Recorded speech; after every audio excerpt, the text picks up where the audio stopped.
back into 20 years ago, if I asked the business, hey, this is important, we don't have a budget for that. Always excuse, But now I'm glad to see more and more organization understanding that we need to put the security part of our development. Doesn't matter is we're standing up an agent for AI. Do we have a zero trust on the environment?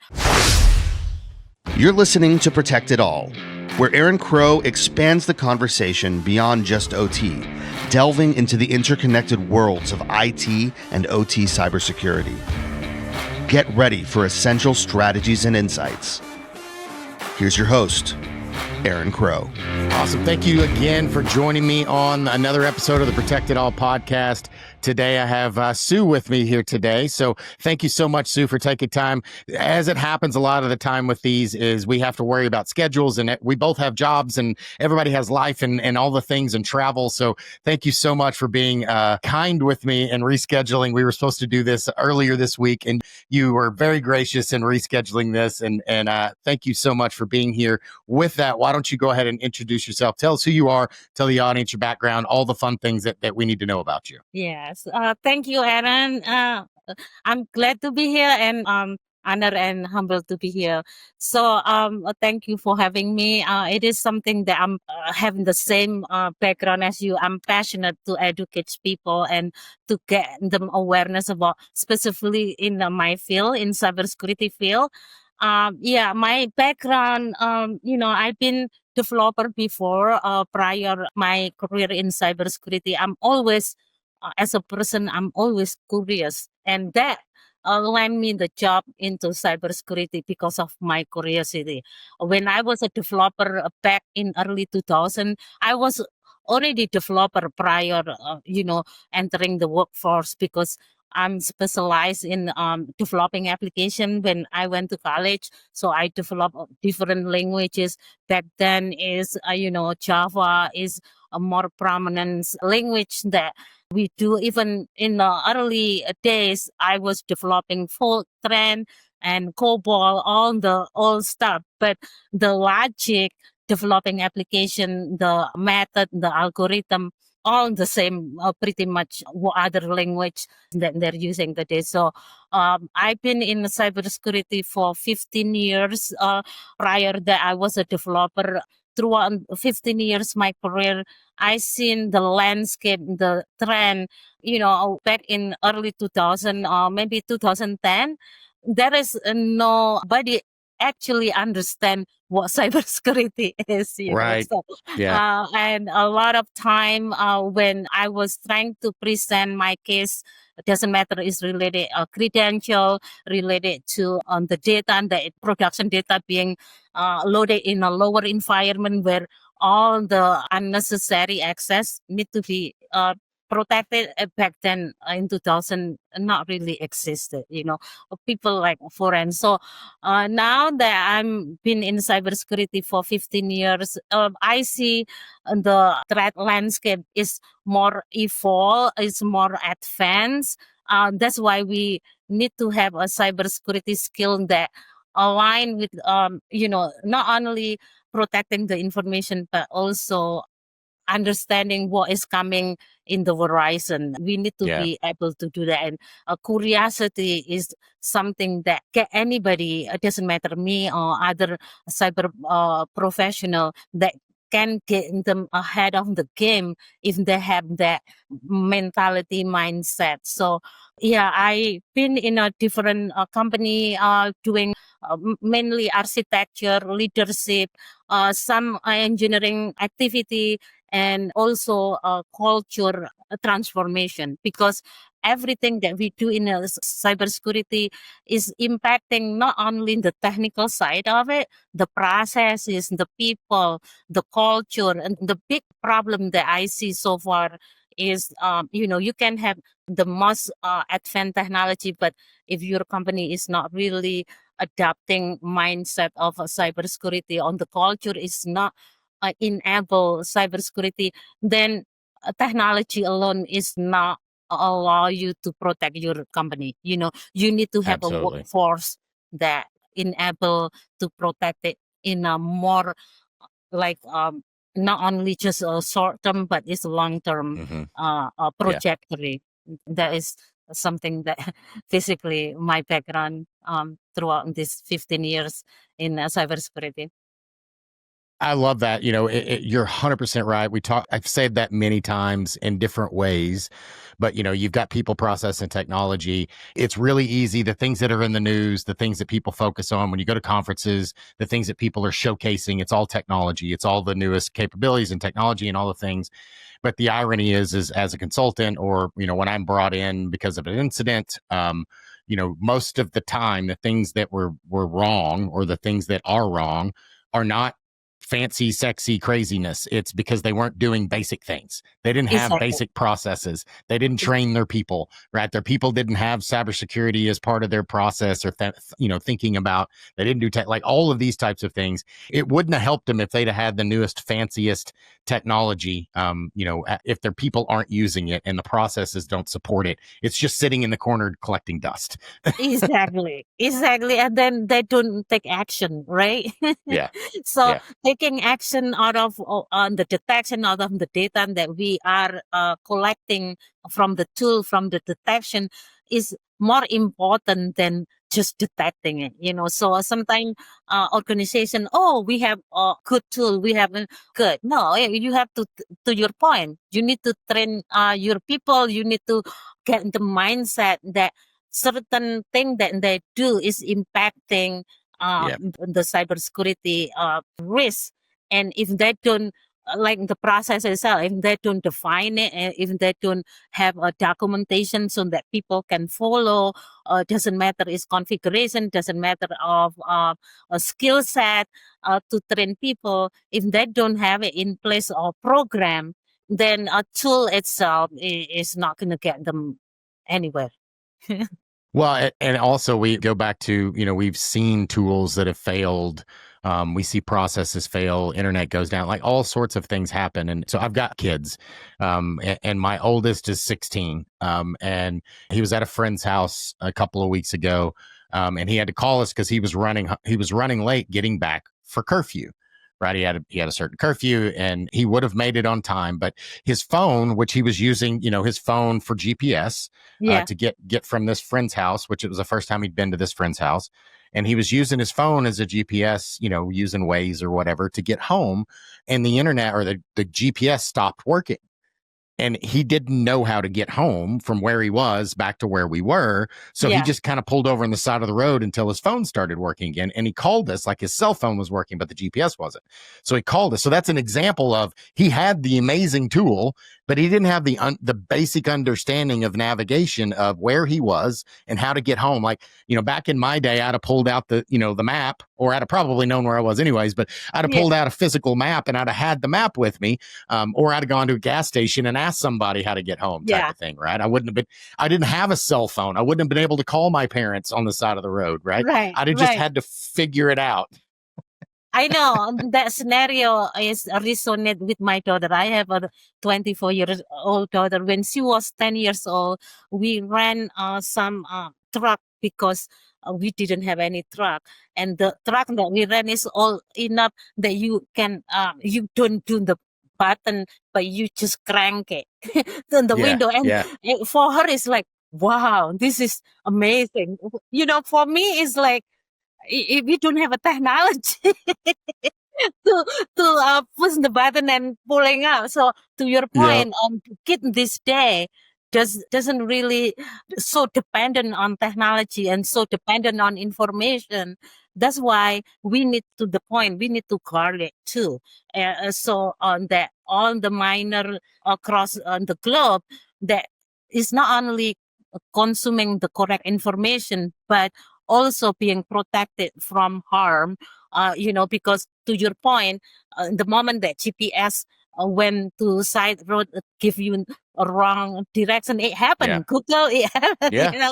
So those things, it need to be validated. It need to be having a good use case now, especially in the era of AI, agentic AI, where everything is being streamlined.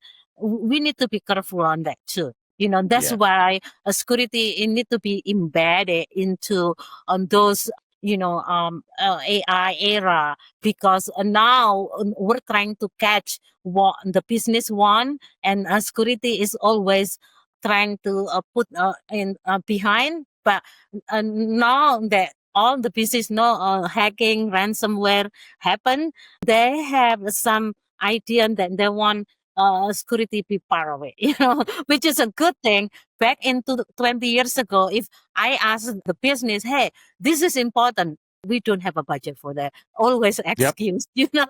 But now I'm glad to see more and more organization understanding that we need to put the security part of our development. Doesn't matter is we're standing up an agent for AI. Do we have a Yep. zero trust on the Right. environment? How can we Yeah. consume information that is not garbage information from external network, to the point that we have a solid resolve and use case and data to all the basically how to corral the correct information so it's not biased, it's not hallucinate, and all those things is very important, because otherwise we are in a high speed now, and we Yeah. need to be in high speed in cybersecurity too.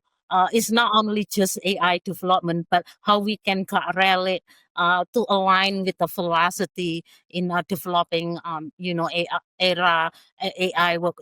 Right now, everybody wanna embed it, but we're still kind of early trying to understand where is a good thing to implement, which type of data that can be really autonomous in AI, because Yeah. AI can be self prediction compared to all days when I develop application, everything is deterministic, what you put in, what you come out. But now the machine, the agent kind of, know by itself how to basically predict a certain thing, which is we need to be cautious about it. Yeah, you hit something there. It's really interesting that I hadn't thought about or hadn't voiced or talked about before.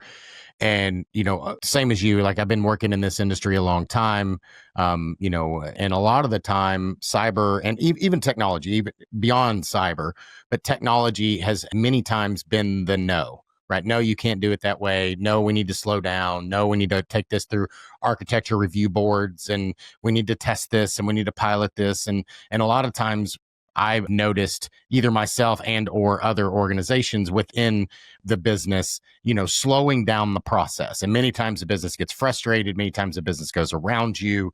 And that has been a problem up until now. It's just gotten exponentially worse because, to your point, AI and a lot of these newer, technologies really enable us to go so much faster.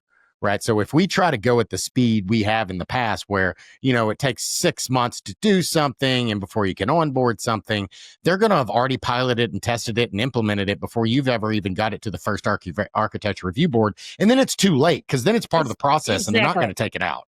Yeah. And that is funny you say that, because I heard a story, some like, oh, so when we detect something they develop brand new without including the security team is like, oh yeah, we're gonna include you. We're just doing POC right now. A month later, POC in a production. To your Right. point, like I'm trying to craft the story that, look, I'm here to be aligned with your philosophy. If something that we can automate us in a process wise, or Mm-hmm. how we do the remediation for certain vulnerability, even a lot of vendor that they're trying to keep up with that, in a cybersecurity vendor. So I always trying to frame the story to the development team or to the business, saying, we understand your urgency, but if you take extra second or extra minute to embed it, security into your solution, you're gonna be thankful later, because we're trying to make sure that there is a guardrail. We are expert, we are a professional, we understand the need, but also we need to have a balance between correlating your solution with AI, having a security, and keep your CISO or your CEO sleep well Yeah. at night. Exactly. Yeah. Exactly. Yeah. Yeah. And it's to your point as well, like security and cybersecurity has become a critical path on all things, right? It doesn't matter, what the product is, the capability is, whether it's the security cameras, the door badge readers, the endpoint protection, the laptops, your web servers, your one-off custom process that run in the manufacturing facility, the aviation system in the airplanes, like whatever those things are, cyber has to be part of that conversation. Sometimes it's just to say, yeah, everything looks good. But the other times it's going to be pushing back saying, hey, we can't do it that way because of X, Y, and Z. This can be a problem. This can be an issue. The analogy I give all the time with like patching, because I come from OT, critical infrastructure, things like Right. that. It's like, IT people, they want to patch the machine as soon as they have a problem with it or whatever. I'm like, imagine that there's a system on an airplane and you're 30,000 feet in the air. Do you want to patch that while it's flying and you got 300 people in the airplane? No, you want to wait until it lands, get everybody off the plane, then you patch the system. Because right now it's working. Right now it's flying. Let's keep it that way. Land the plane, make it safe, then update the system. It's a different Oh, way that you handle things. Oh, absolutely. And there is across aviation, there are a struggle on securing our OTs and stuff because we have so many, not thousand, a million devices Yeah. connected to the Yeah. system, and it Yeah. only takes one devices to exploit, right? So everything you need to be thoughtful and architecture correctly. My point earlier, make sure that your architecture is having a zero trust boundary because we trust people, but we want to verify to make sure that what they're doing is within the guardrail, within the risk that we can tolerate for the business. Because if the risk itself can disrupt operation, to your point, then we need to speak up. Are you going to be able to take this risk? In the end of the day, I'll normally put the responsibility back to the business. I like if they really want to do it after we did the review, after we do the assessment, whatever they're trying to enable using AI or using technology to automate their process. If we identify the gap and it's really critical issue to the point that exploitable with the 0 day or maybe in the LLM is vulnerable for injection and something like that. If they keep going what they're doing, and I usually put them back to, are you accepting this risk? And most of the time they don't.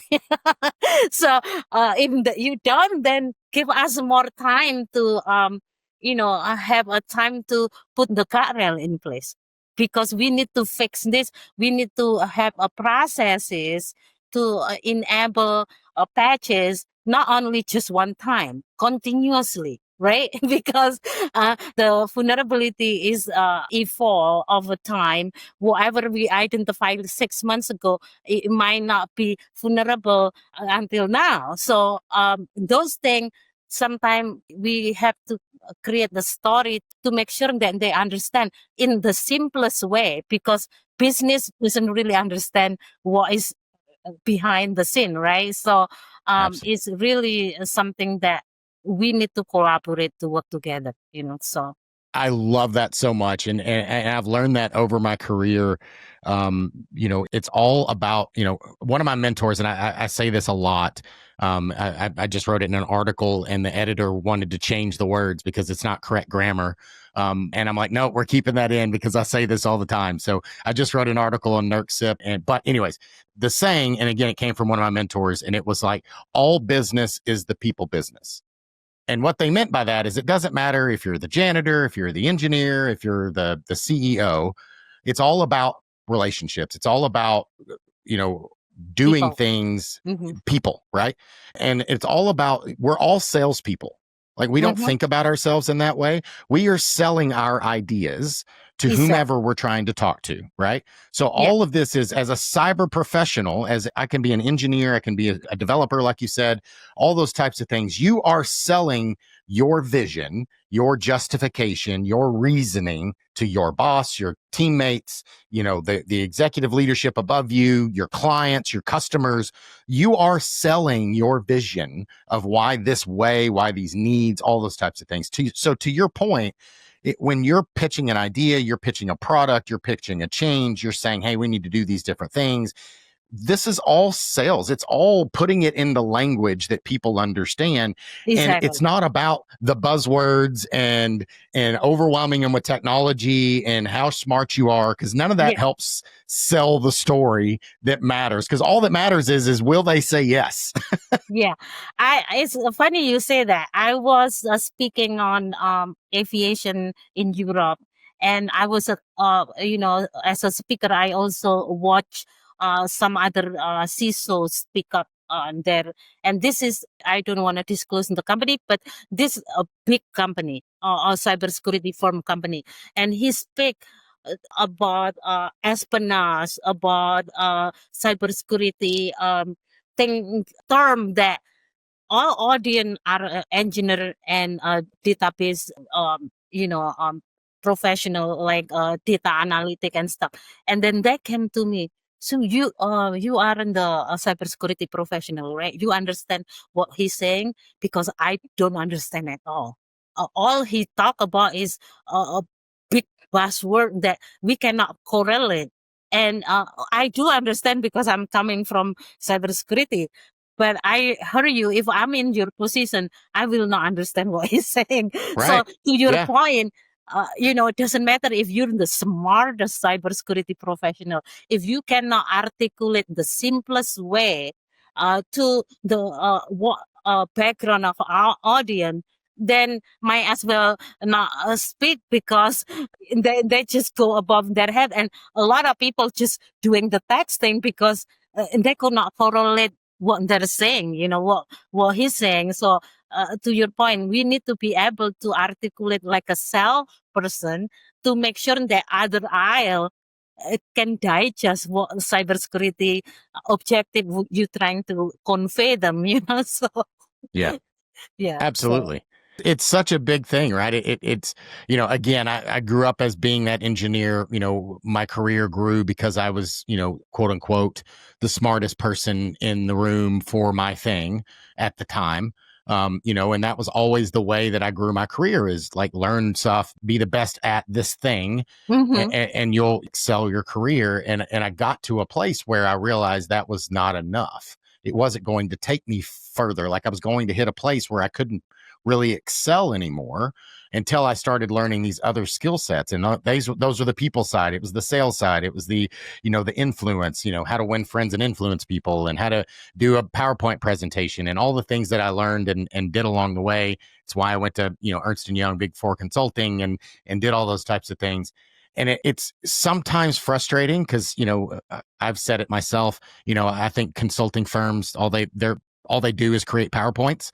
But there's a reason behind that, right? The reason is because those PowerPoints are the things that help people understand really complex things, right? And translate them into, oh, I understand why Sue said we needed to do this and this now. It makes sense to me. Yeah. Whereas when the technical person said it, it was just, you're speaking a language they don't understand, and it's just like you just get crickets, and they're just staring at you.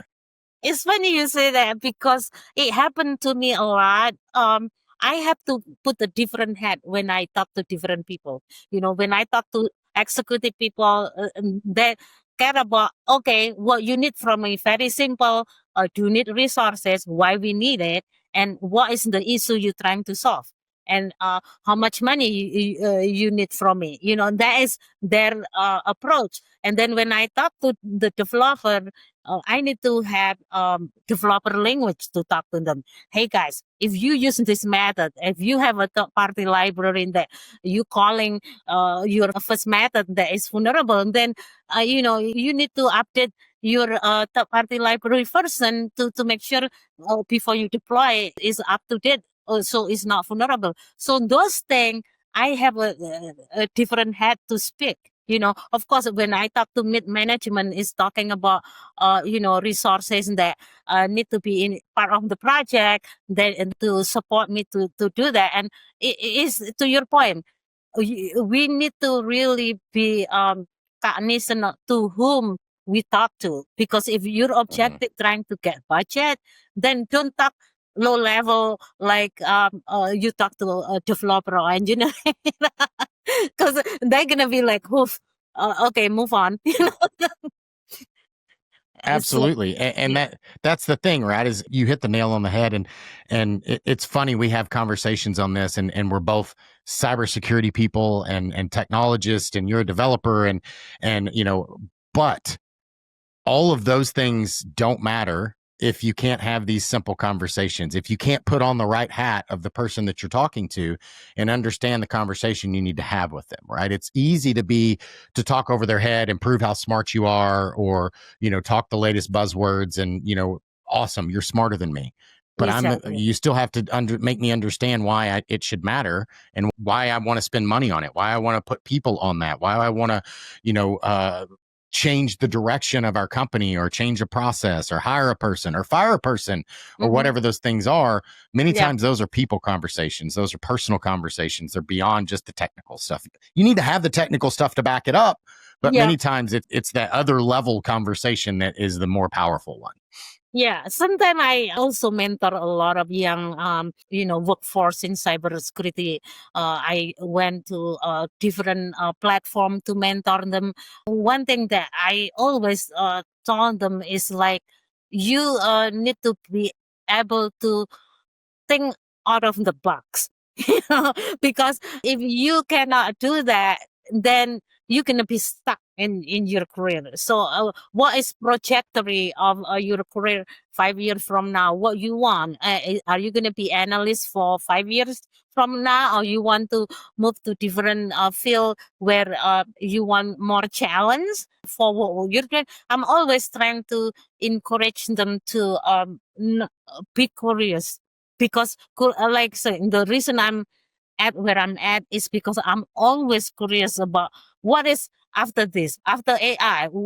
How can we make sure that we are aligned with the trend now? So even though currently I'm not working on it, I'm always thinking ahead to what is next. Even when I was growing up, I live in very remote village where there is no electricity, nothing. Oh, wow. And then Yeah. I'm always curious, with my mom. I'm like, what is outside this village? Is it either a city that is more vibrant than what we live now? Sure. Or Yeah. same thing. And throughout my career, I moved here back 33 years ago.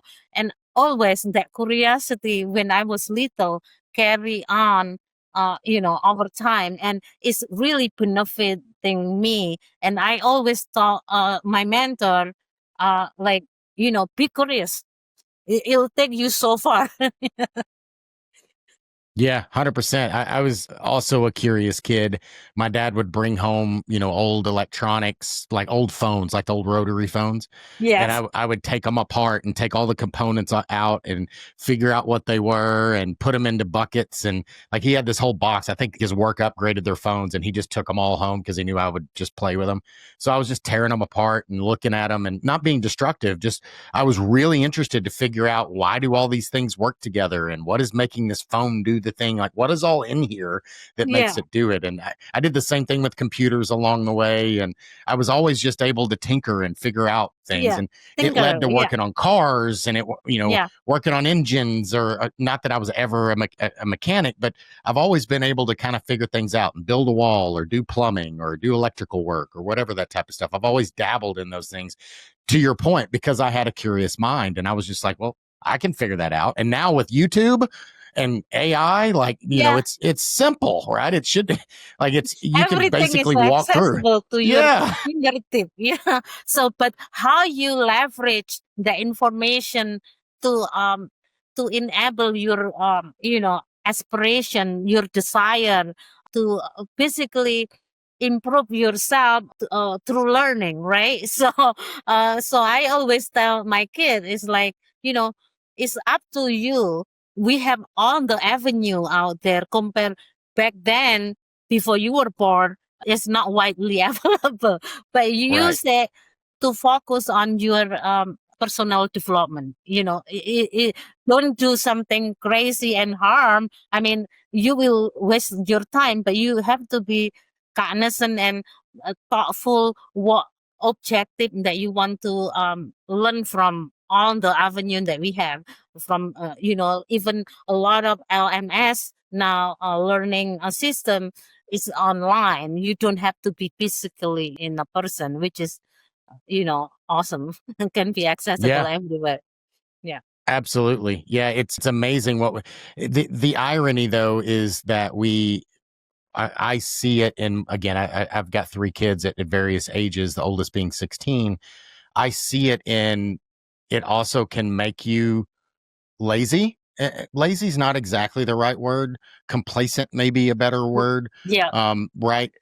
Because it's so easy to get that information, you don't have to think about it. Again, using the analogy of my son driving home without the GPS, like he has no idea how to navigate without GPS, Right. right? They've never lived in a time without the internet. Like they've never Right. lived in a time without streaming TV. Like we had to watch commercials. If we had TV, you had commercials on a good day. And like there was only cartoons on Saturday morning, or like Yeah. you literally talked about you didn't have electricity sometimes. Like your kid probably never experienced that in their lives. I know mine never No, experienced the things that I grew up with. I'm worried, and at the same time, I'm trying to learn from them what is gone through in their head. Right? Is to your point, they're not lazy. When they desire to do something, they Yes. go for it and they execute it. And like my daughter applying for a job is like, Mom, don't teach me anything. I want to prove myself I can do it without your help. Which is, I was wrong thinking about her, that everything she gonna be depend on me and all the information out there. But no, she want to do it herself. She want to execute it herself, to the point that, okay, I guess, and they're not lazy, even though sometimes I think they are, but they want to be better. But generation Gen Z, normally they tend to like looking at us like, you work too hard, but you don't have life. So, and at first, when she said, Mom, I don't want to be like you. What you mean? I have a good career. And I'm like, you staring computer all day long. And then if something really happen, even on the weekend, you end up having, it doesn't matter if incident or something like that. You end Yeah. up, leaving a family. And I don't want to be that way. I mean, in a way, I respect their opinion, Sure. because Sure. who want to be consumed by like entire 24/7 consumed by technology, right? We are Yeah. human. We're not robot to the point that can auto scale. Yeah. We Yeah. only have a 24 hours. We only That's right. have one brain, right? So it's not like in cloud that if we have so many requests that you can auto scale it. It's Right. not that way. But Exactly. I think it's interesting to see our new generation the way they think, and we need to be open-minded as a parent, right? Because they are smart kid, but we need to make sure that they understand the risk what they're taking. So Yeah. but yeah, it's Yeah, interesting. that's very true. And I think, the newer mindset, they're going to change, like AI and all the technology, as well as the way our kids are interacting with it. They're going to do things differently than we did. That's For just sure. inevitable, right? That doesn't make it right or wrong. It just makes it different, right? And I assume there'll be a lot of things that they're going to figure out how to do a lot more effectively and better than we did. There'll still be some ways that we did things and grew up learning things. It'll probably be good, better, different, whatever, but it's not Yeah, a comparison. It just means that they're different, right? Different doesn't it's mean bad, different. doesn't mean Yeah, good. It's just different.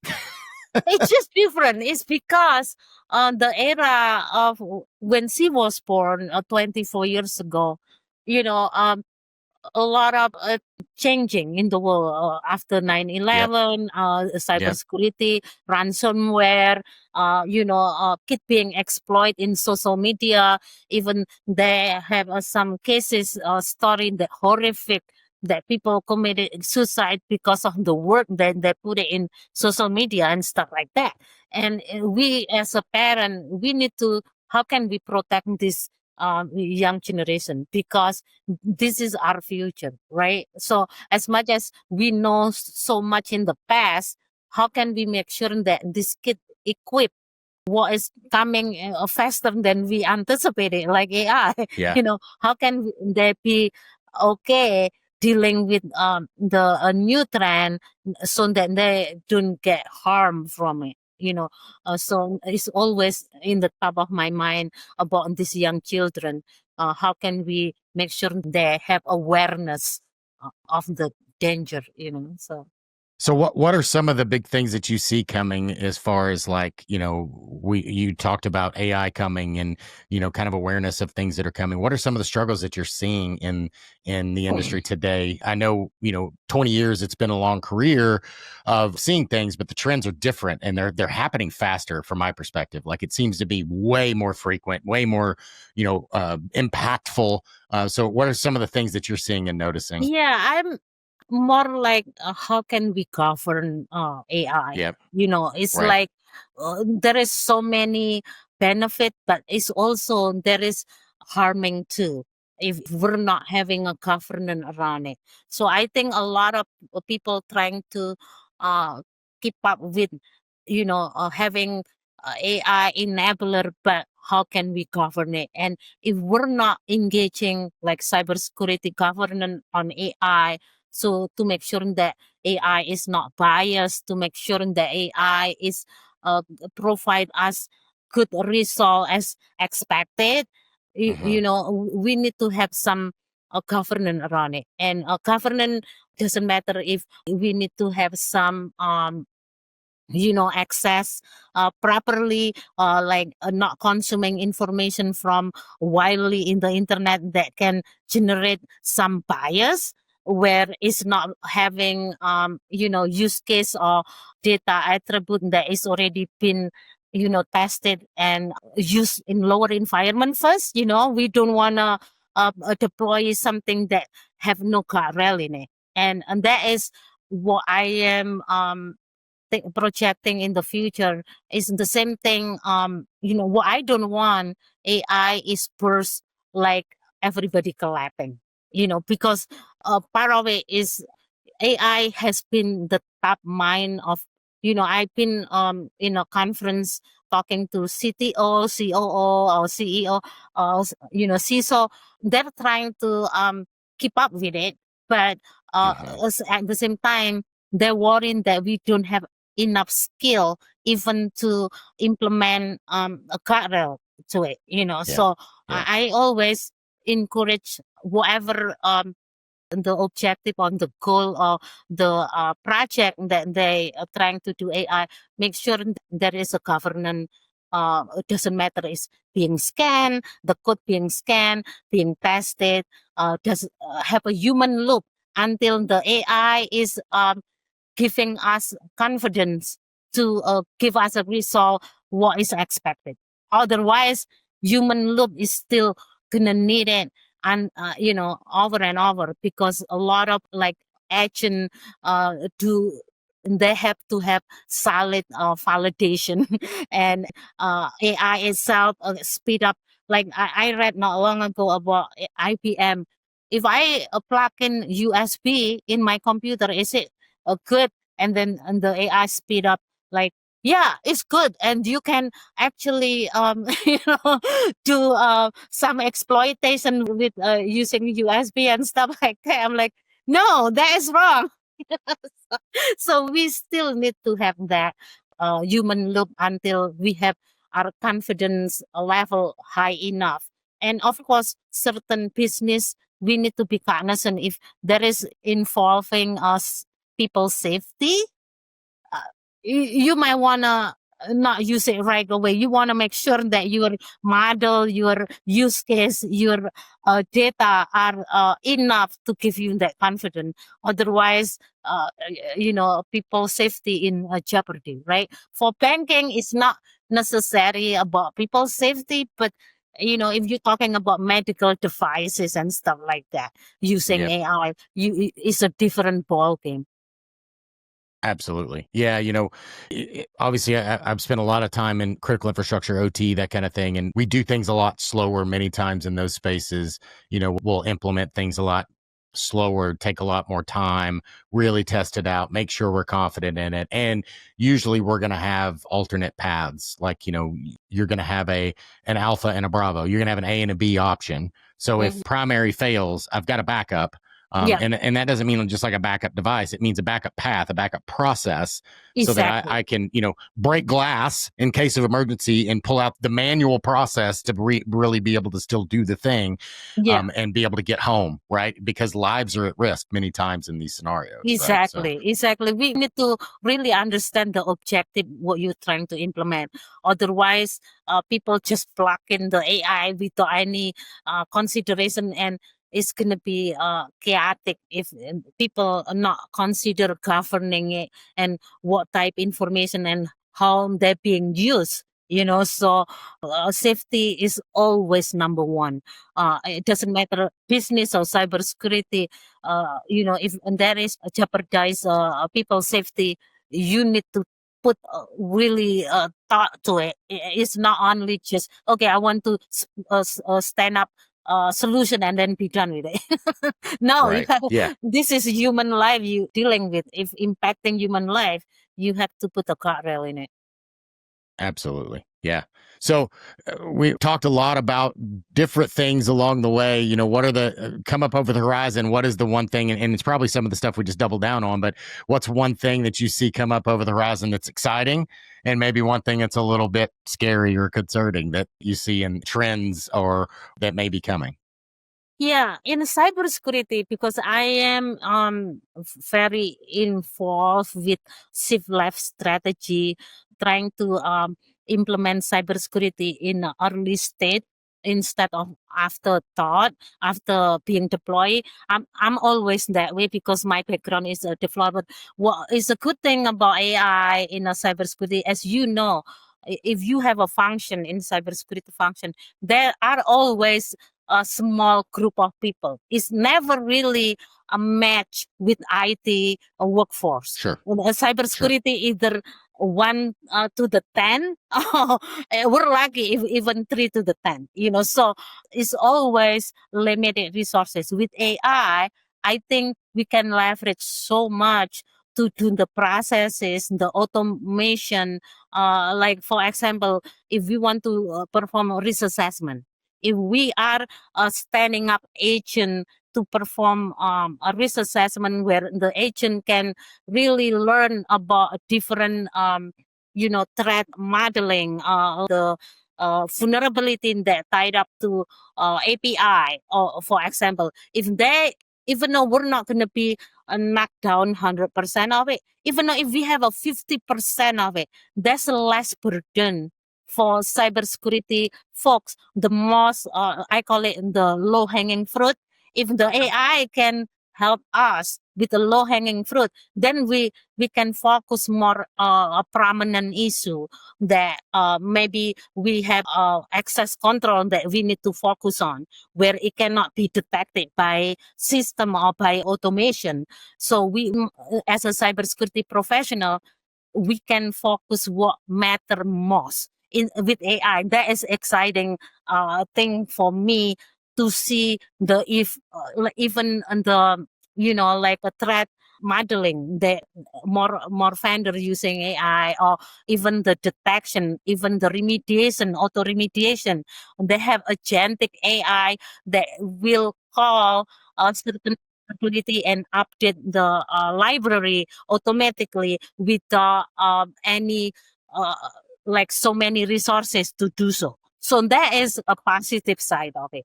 But negative side of it, if they just fully trust AI, not having human look, we're not that mature yet, so we need to be, like even half of half. If some of the low hanging vulnerability can be tackled by automation and AI, we still need to have a human look to do some check and balance, and that is, I'm afraid that people think, oh, we have AI, we're done with it. No, we're not done. We're not mature enough to the point that we have confidence that the AI agent can generate the result we wanted. So Right.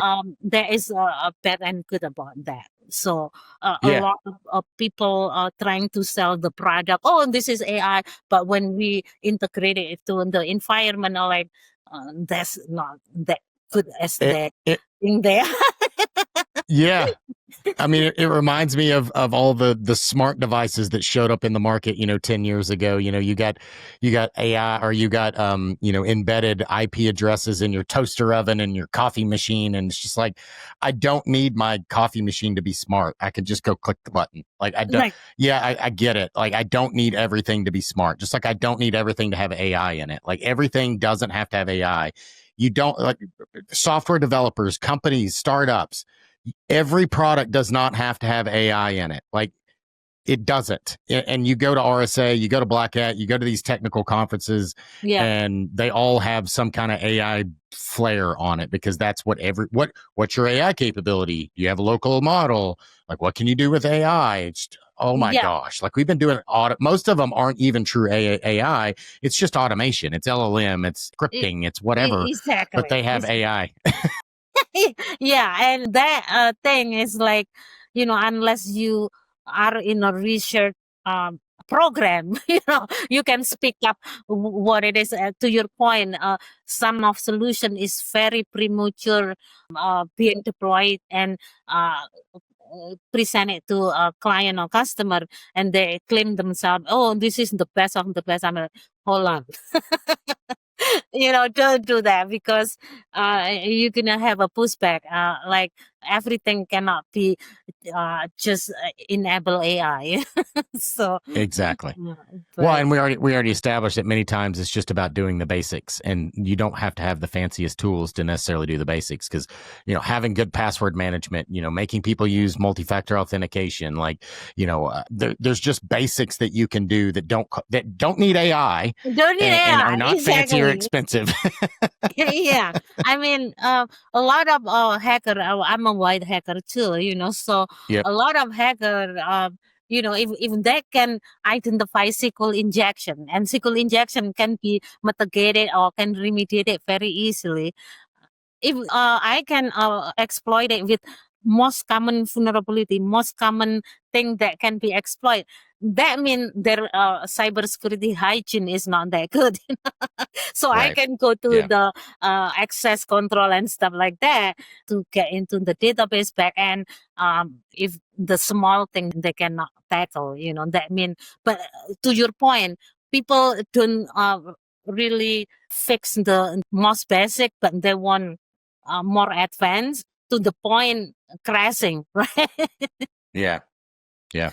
So Absolutely. yeah. That's So so true. Well, this has been awesome. I love the conversation. I love the path that we went on. Like I told you, I never have an understanding of where we're going to go with these conversations. And I always enjoy where they get to and the outcome of them, because it's just an organic conversation where we go where the conversation leads us. Right. And it's not to, take it any place we don't want to go, or all that. So, thank you very much for the conversation. Thank you very much for sharing your time and your experience with me and the audience as well. So with that, is there any call to action you want anybody? How could people get a hold of you, reach out? You talked yeah, about doing some mentoring, sure. things like that. So anything you want to share?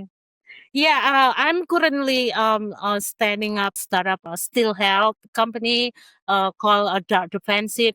That is something that I want to prioritize this time, and so far is something that I'm passionate so that people can focus on doing remediation. Not only just internal organization, but if they can have some insight from what is being disclosed in the dark web, and they can map it into their framework into their prioritization to fix the issue. I believe so much on my startup that can save on the cost of doing remediation, because a big company, small company, medium company, they have a blind spot, right? Sometimes they invest on so much budget to fix the internal network, but they forget that they have a blind spot.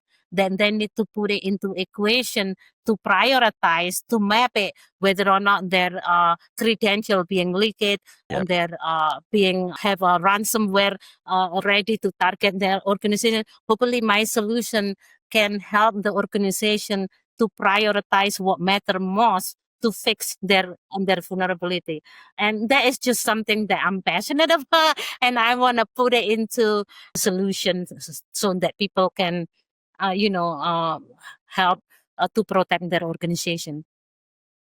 Outstanding. Well, we'll definitely include all the details in that in the show notes. So definitely anybody that's listening, if you're interested, reaching out to Sue and learning more about that, check in the show notes. We'll have all the details there. Sue, thank you so much for your time today. It was a blessing to talk to you. It was a lot of fun. I appreciate your time, and I'm glad you're in Florida in the warmth and not in colder places where you're having to deal with snow and ice. Thank you, Aaron. It's such an honor to be here, and I'm so happy to share my knowledge, and I'm honored to be here, and thank you for having me. Absolutely. Thank you so much. Okay, thank you, Aaron. Thanks for joining us on Protect It All, where we explore the crossroads of IT and OT cybersecurity. Remember to subscribe wherever you get your podcasts to stay ahead in this ever-evolving field. Until next time.